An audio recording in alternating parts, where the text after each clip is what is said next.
Hey everybody, what's up from Pokemon Classics, reminding you that the classics never go out of style. You know, today's video is going to be a bit of a tutorial about PSA grading, and grading cards in particular. Now, there's a lot of information out there about grading cards and what necessitates each grade on the PSA scale. However, most of that information is geared towards sports cards, with samples of baseball cards on PSA's website to kind of negotiate that process. So today, I'm going to share with you some of the tools of the trade and some of the helpful things that I think can expedite the process and make for a more accurate pre-grading experience for those of you that are interested in submitting your own cards for grading. When it comes to PSA grading, there's really 4 factors that grading companies are looking at. Some grading companies make these subgrades on the card themselves. PSA is not one of them, however. Those 4 factors, though, are the surface condition of the card, both on the front and the back, the centering of the borders in relation to the rest of the card, the corners and how crisp they are, as well as any edge wear that might apply to the corners, and then the edges of the cards themselves. And when it comes to Pokemon, there's really 2 specific things there to look for. Number 1 is the surface of the card. Now, pretty much anybody can look for surface damage or for scratches, but the place where people are going to miss this is on the holographic pattern. And these are very, very difficult to see sometimes. So that's where a good lighting source is going to come in, and even just kind of tilting the card back and forth, looking at it from all angles. I'm also going to recommend magnification, and in a minute, I'll show you guys exactly which tools I use to ensure that I've given the card a good, thorough look over. Now, the other thing that's really important when it comes to grading standards from PSA is the centering of the card. The yellow borders, both left to right and top to bottom, are a factor that gets considered when we're talking about condition. So with the corners, we're looking for a nice rounded corner, which typically Pokemon cards have. This isn't often a problem, although with more heavily played cards, that's where you're going to start getting some fraying of the corners, and that damage will be more noticeable. The other thing that you want to look for, and this is a lot more common, are small white dots of edge wear, and these can reside on the corners, thus lowering the overall grade, but these can also reside on the edges, and this is probably the most common piece of damage to Pokemon cards. Even ones that are fresh out of the pack will often have some dots of edge wear, and there's a threshold of how much is allowable for each grade level within the PSA scale. Naturally, this applies to CGC cards as well as Beckett cards, and those standards are a little bit different from each grading company.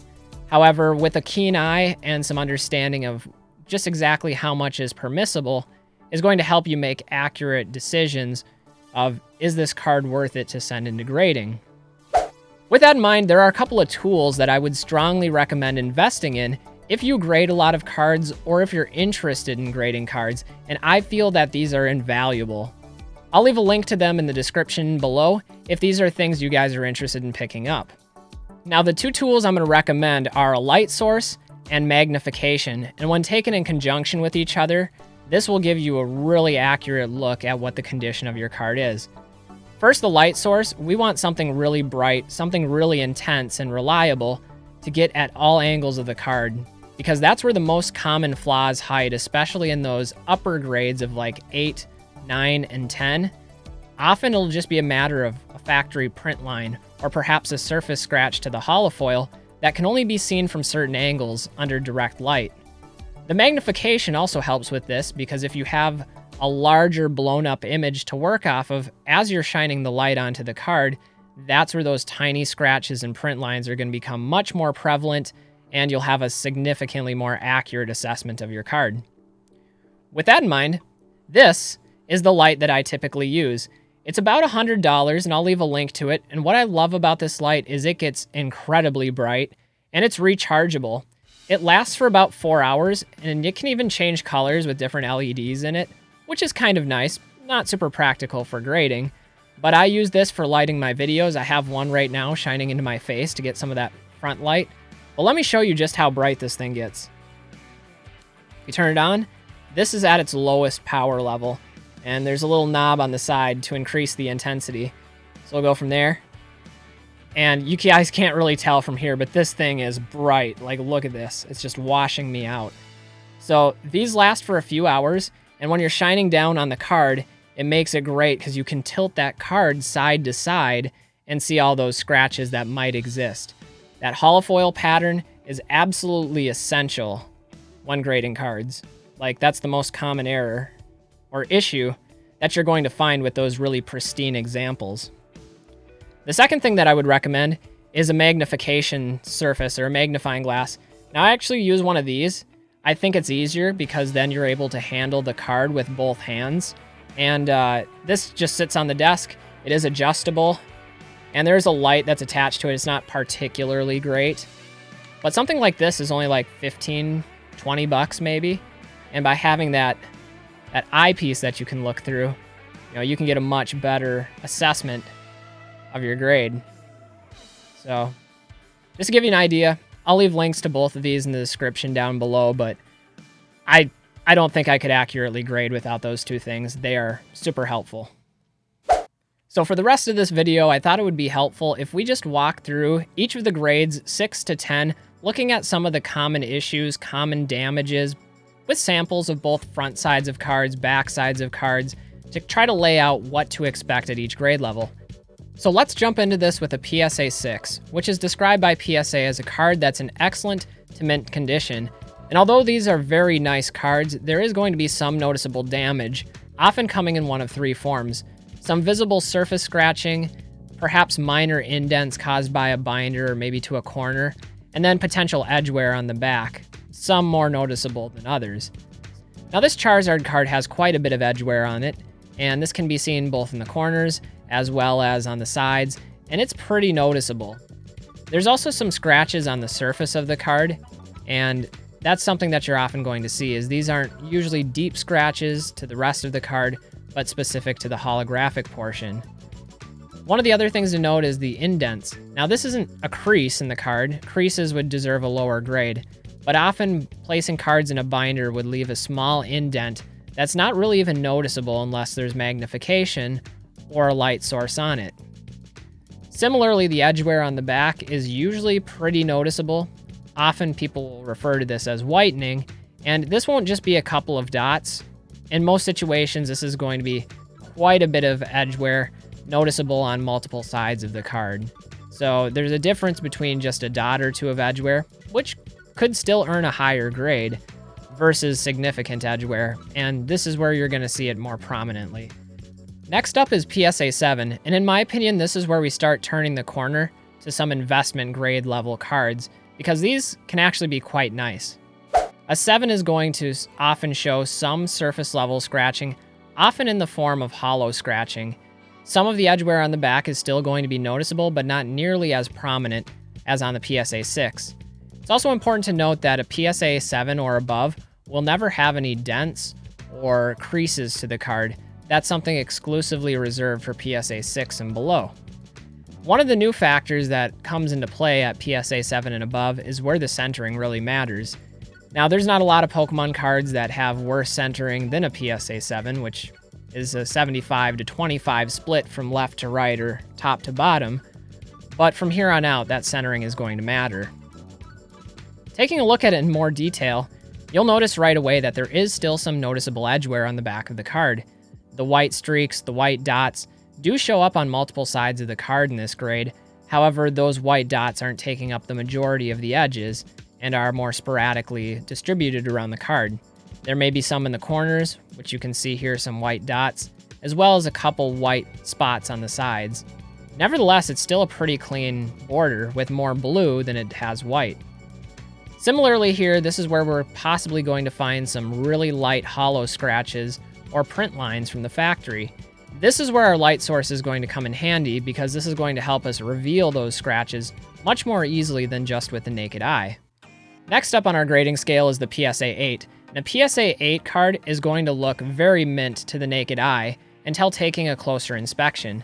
Now, there are some issues that come along with PSA 8s, but often it'll just be one of these issues, or maybe a combination of two of them in a very minimal way.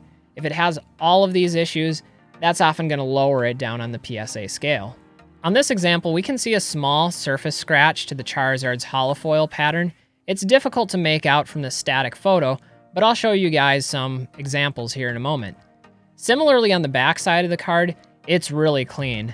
However, on a very close glance, we can see a small dot in the upper left-hand corner, and then another small dot of edge wear over on the right border.